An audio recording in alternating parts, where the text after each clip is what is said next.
Commutify presents Between the Lines with Andy Keaton. Each week, we explore the challenging issues transportation demand management professionals face on their journey to transition commuters from driving alone to more sustainable, shared, and active commuting habits. Be sure to subscribe to hear next week's episode and check out our exclusive commuter playlists on Spotify. This is Between the Lines with Andy Keaton.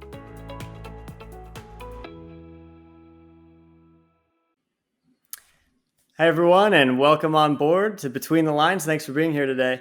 Today, we have a special guest coming in, one of the partners of us here at Commutify. On this episode, we're talking to Chris Pyke. He's the Senior Vice President of Product at ARC, which is the company powering the platform behind the U.S. Green Building Council's LEED certification process. We're really excited to have you on today, Chris. Thanks for being here. It's a privilege, and I really appreciate. We love working with you guys, and I'm looking forward to our conversation. Awesome, cool. And so this is interesting to the TDM listeners out there. Why are we bringing in someone who's talking about LEED scoring, talking about Green Building Council? What does that have to do with TDM? It has a lot to do with TDM. We're going to get into that, but it comes down to our episode topic today, which is why scoring is going to help save the planet. So this is a really good topic. It's near and dear to my heart as well. So Chris, to get started, can you tell us a bit more about, how do you use scoring on a day-to-day basis? What is a LEED score? What is LEED certification? And how does ARC play into this? Just give us the overview. Absolutely. I'm happy to do that. So let's jump in. First, as you said, what is scoring? Why do we do it at all? And so for me, our role is, let's start with our mission. Our mission is to use performance data to recognize better spaces, buildings, and places around the world, right? So to do that, we understand that there are many kinds of performance data that you could collect. You could collect trip generation, VMT, mode split, energy efficiency, heat island effect. The reality is there's too many metrics that we can't hold them in our brain. We can't understand trade-offs. And so fundamentally what scoring is a simplification. It gives us a way to simplify, digest, and communicate what those variables mean. The second thing scoring does is it allows us to compare. So because we have disparate data from different places, so the fundamental thing is a data reduction. We simplify data by bringing multiple lines of evidence into a score, and then we interpret it by putting it into context with others. That's why we do what we do with scoring. Yeah, that's really interesting. And this makes sense because what's going on in the transportation space is how do we compare something like, a 5-minute bike ride with a 20-minute drive? I mean, they're completely different with an hour-long transit ride. If we're looking at VMT, then the drive might be the worst one because it's a vehicle mile traveled. But if we're looking at something like, like commuter happiness or well-being, then maybe these longer commutes are worse. So it's trying to figure out how we do this and how we actually baseline it, because there's a lot of different things going into it. No, that's exactly right. Maybe to build on what you said for half a second, I know you got a question going in there, but it is that issue that it's the reality is we can measure a lot of things.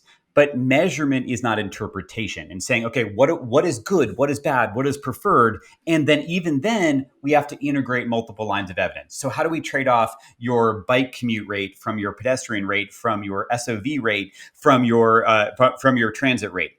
And there is no world, and I think certainly our transportation planner friends, we have too many variables. And so what we do in our rating system world is we say, okay, this is what we think better looks like. And we can provide a good, better, best representation. That's actually our role. Our role is not to create the metrics. Our role is to fold the metrics into an interpretation that we think constitutes buildings that are better for people in the environment. And so that's actually our role. And a lot of people don't understand that. And they think, I don't want that score. Just show me the data. The problem is most of the time you show them the data and they go, oh, what does that mean? And you're like, well, how about the score? So, I mean, we can talk about, well, obviously, we'll talk about that in different ways, but I find that it goes in circles in reality.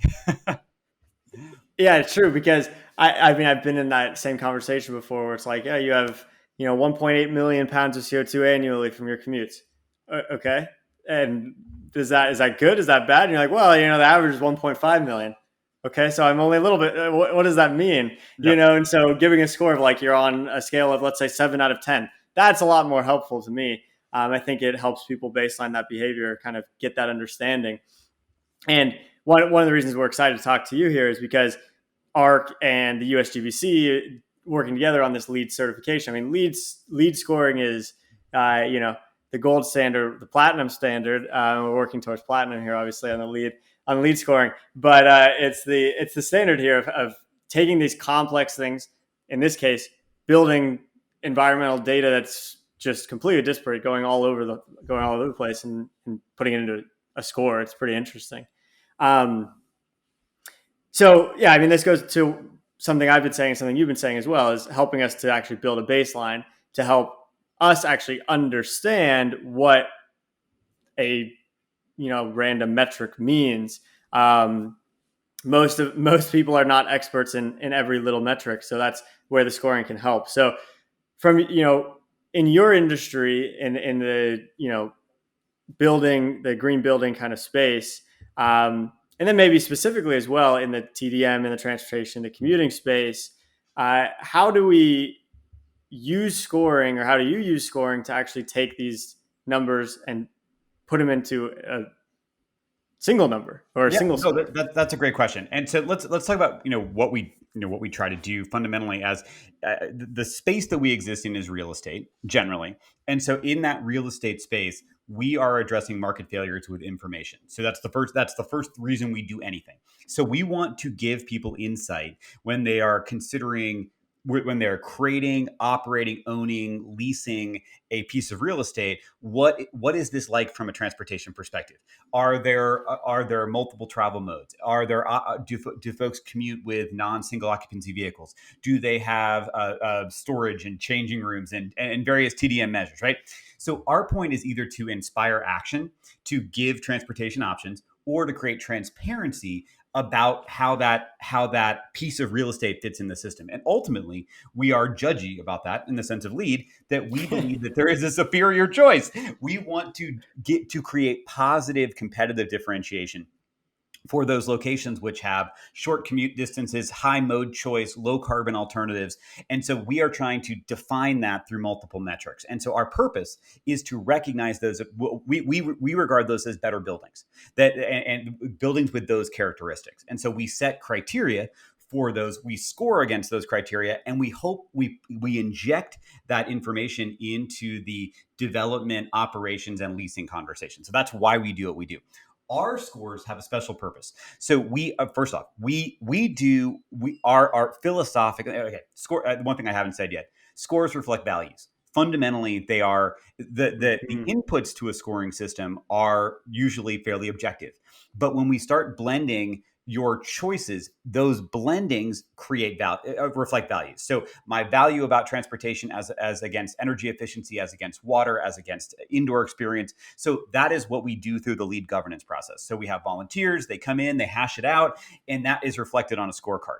That is not science, that's values. The metrics are science, and the roll up is values. And so the combination of values plus metrics is a score. And so our particular score, so ARC is the part of the USGBC universe where we provide scores for at least three kinds of LEED rating systems. We provide scores for cities and communities, existing buildings, and recertification. So basically anything that can be measured in the real world. And so whether you're a city and you're putting in information on VMT per capita, whether you're a building and you're putting in information on commute distance and carbon intensity, perhaps using the Commutify tools for that, or you're pursuing recertification, which is entirely performance-based. There are three different score families. We implement the scores that are approved by the LEED steering committee. Those scores make up a substantial portion of recognition through LEED. And again, that increasingly is happening across scales. So you can be working at a commercial interior, you can be working at a whole building, you can be working at a neighbor, like a business improvement district, or an entire city. There are obviously, we all know there are different mobility metrics at each of those scales, and that's a challenge.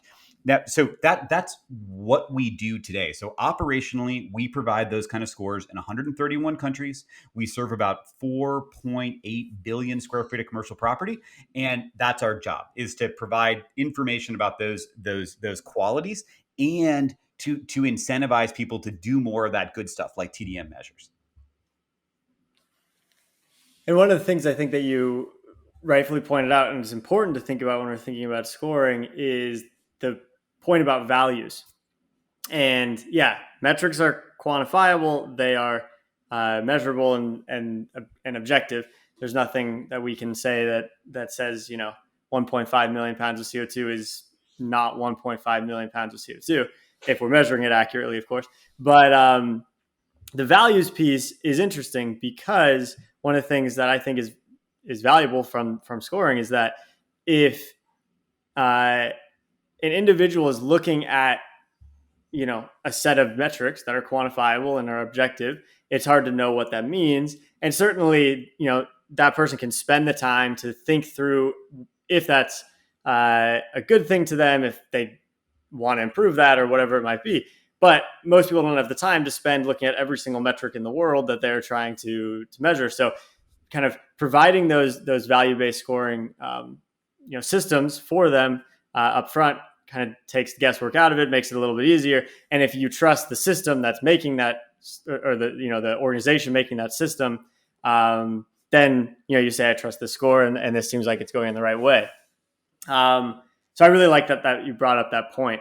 And I wonder then if this is getting into kind of the key benefit of scoring, which is helping us actually drive towards behavior change and give us an understanding of how that improves. But before someone can actually improve their score, they have to get a score in the first place and see where they are. I wonder on your end what you've seen from organizations that come in to do lead scoring in the TDM space and beyond on that baselining piece. Are people surprised when they get a score and they say, oh, shoot, I thought we were doing a lot better? Does the score help people really get an understanding of where they are? Yeah, this is a really good question. And I will cop right off the bat that when it comes to mobility and transportation, this is a challenge for our theory of change. I mean, like the theory of change for the green building community came from energy efficiency, that notion of kind of the idea that you ask people to be 10 or 20 or 30% better than an energy code and to move forward. In a lot of ways, the last 25 years, we've tried to apply the same concept to mobility.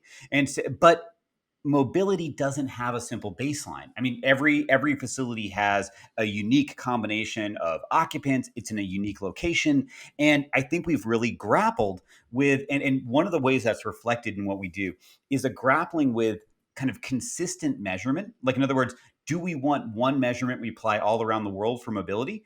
Or do we tailor it to urban, suburban, rural, to different settings? Yeah. And what is our ability to, as you said, generate positive change? Is everything a snowflake and thus it only is relevant to itself? That's one totally valid thing.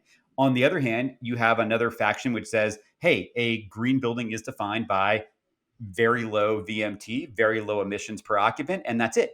I feel like I've really struggled. So today, our scoring makes the most sense for kind of office-based workers who are going to and from in a commuting mode, and incentivizing them to take low carbon modes over shorter distances.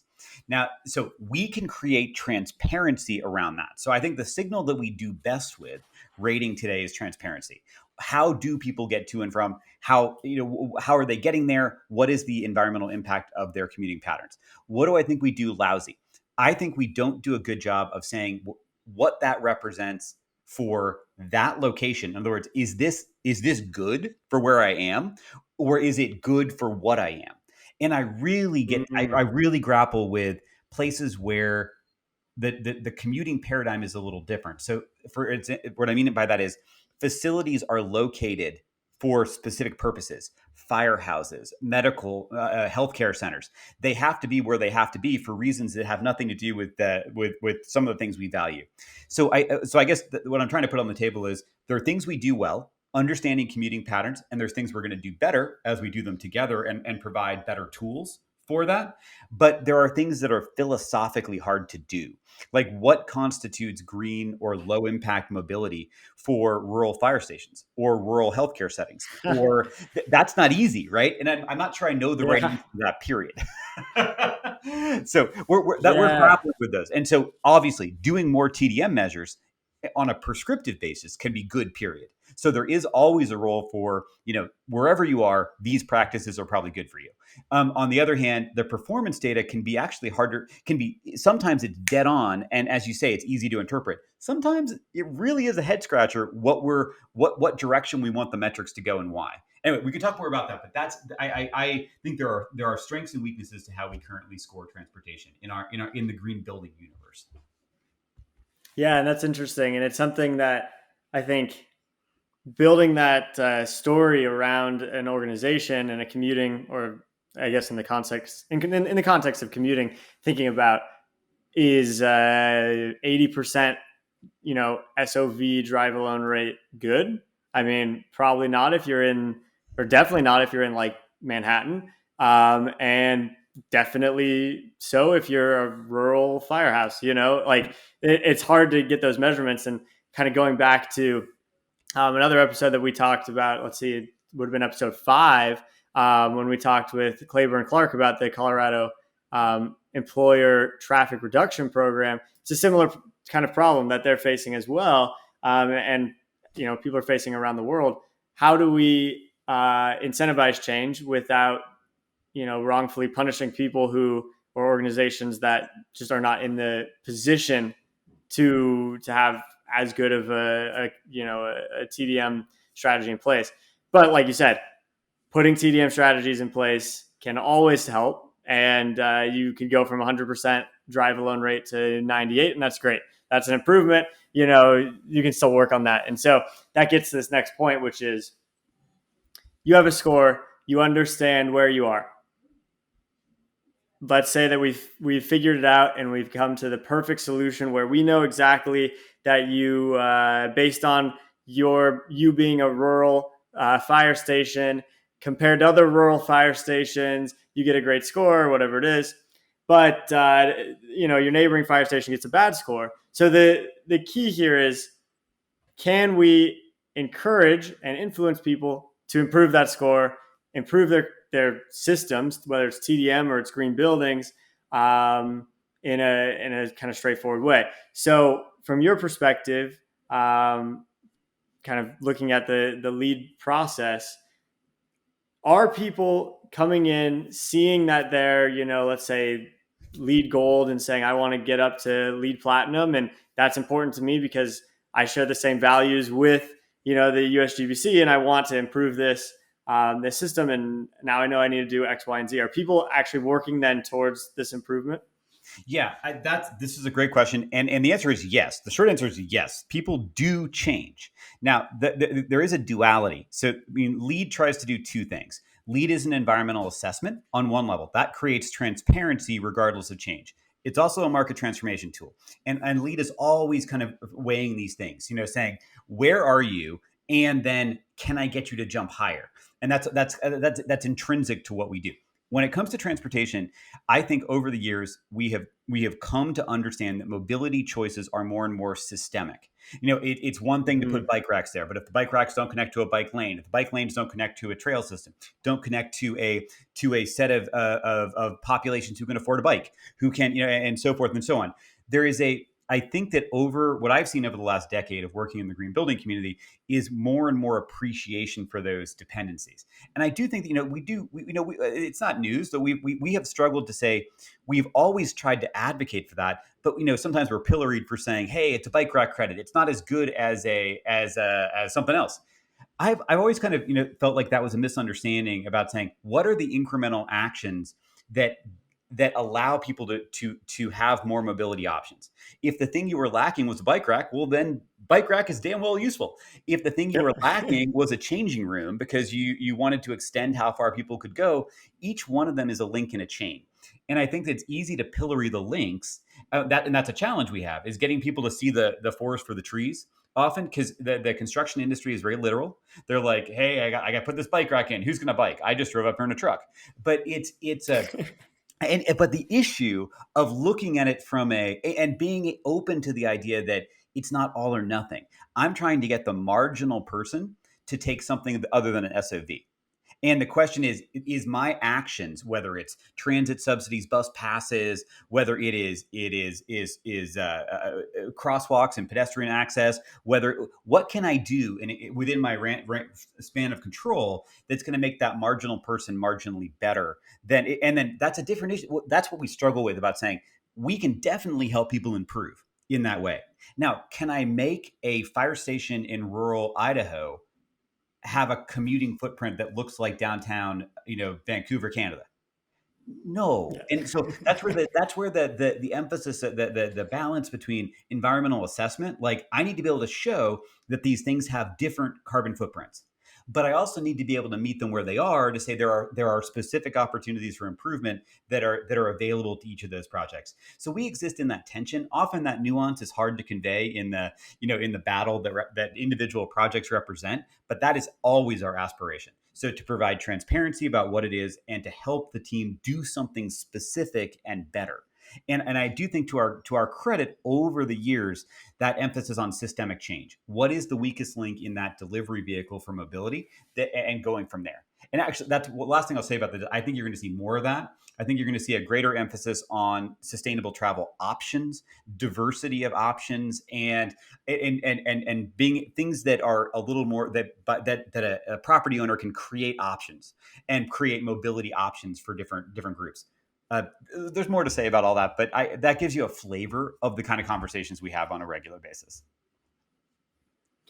And what I like about this is that from a developer perspective, I mean, I'm not a building developer, but I could imagine, I've had conversations with them. I look at a bike rack and I say, this is going to cost me X dollars. And I don't see anyone biking right now. There's no bike lanes or whatever it is. This is not a good use of our money. But like you said, it's a whole systemic system. It's a system. So, we need the bike racks. We need the bike lanes. If you build bike lanes, you don't have a place to park the bike, then it's irrelevant. So you have to work together. The city's working with the property developers and getting that whole system in place. So what something like a lead score does, or what something like a commuter score does in commuting is, now I know as a person in charge, as a manager to the system, that there's some inherent benefit to this because I get X number of points or I improve my score by X number. It's not just a dollar line on a budget.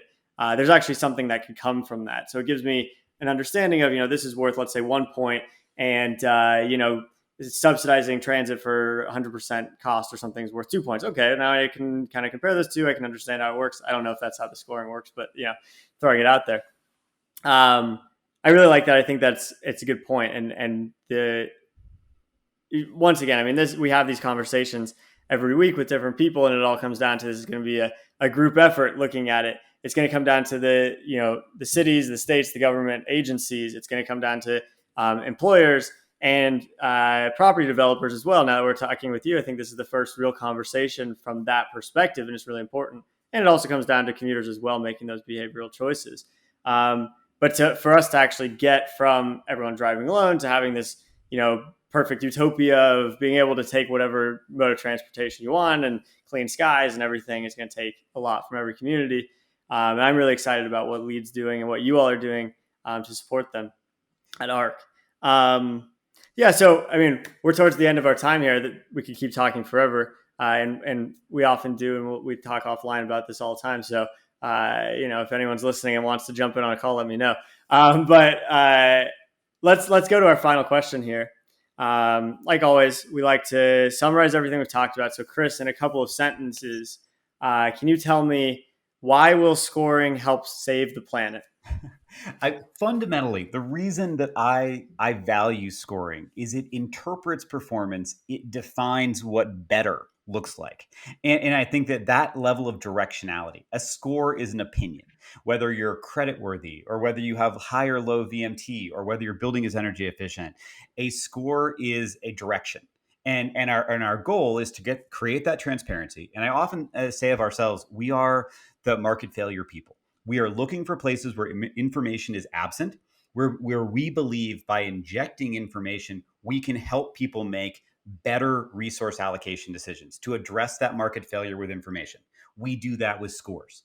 And we do that with scores that also become glass plaques and do other things. But I am trying to both create that transparency to overcome market failures. And I am trying to support that person on a project team who is in there arguing for the bike rack or the changing room or the whatever, and give them a little more ammunition to on the margin win that battle. And if I can do one of those two things, address market failure to create more value for better places, or to help that practitioner win by giving a little more weight to that positive thing that they want to do, that's our small bit of how we save the world. Couldn't have said it better myself. I really like that answer. Great. Well, Chris, it's been great talking. And everyone, thanks for joining us today on this conversation in this episode of Between the Lines. Make sure you all go on and subscribe to our podcast, to our email list. We send out more resources after every episode as just a recap of what we've been talking about. You can do that at betweenthelines.io and follow us, subscribe on wherever you're listening to podcasts, Spotify, Apple Podcasts, or Google Podcasts, and watch our videos on YouTube. If you're just listening to us, you don't really get the full effect until you see my hair flowing in the breeze here as we're talking. But it's been great having you on, Chris. Like we always do, we finish off with this one last thing. We're building this commuter playlist, this music playlist on Spotify, because most people probably aren't quite to their destination yet. So you want to fill it up with some music, and we love to have our guests give us their songs they want to add on. So Chris, what would you like to add to our playlist? Only because it seems situational. So I have a 15-year-old daughter who, and so my taste in music is saturated. Not taste, actually, my musical experience is saturated. So all I can say is I can't see how it couldn't be Olivia Rodrigo and Driver's License. I knew you were going to say that. Yeah, it's all I could do. It seems to be. It is every 15-year-old's experience right now. So, and that is what's playing in my kitchen. That's great. You know what? I was hesitant at first to listen to that song, and I think it's great. I think it's a great song. And once you said you had a 15-year-old daughter, I was like taking the note. Okay, this is what it's going to be. I mean, it's crazy. It's honestly crazy. It's not on the playlist yet, so I'm glad we got it now. Perfect. Well, Chris, thanks for joining me today, and everyone listening and watching. Thanks for being here. We'll see you next week on Between the Lines. Awesome. Thanks, Andy. Thanks for joining us on this week's episode of Between the Lines with Andy Keaton. Be sure to subscribe to hear next week's episode and check out our exclusive Commuter playlists on Spotify.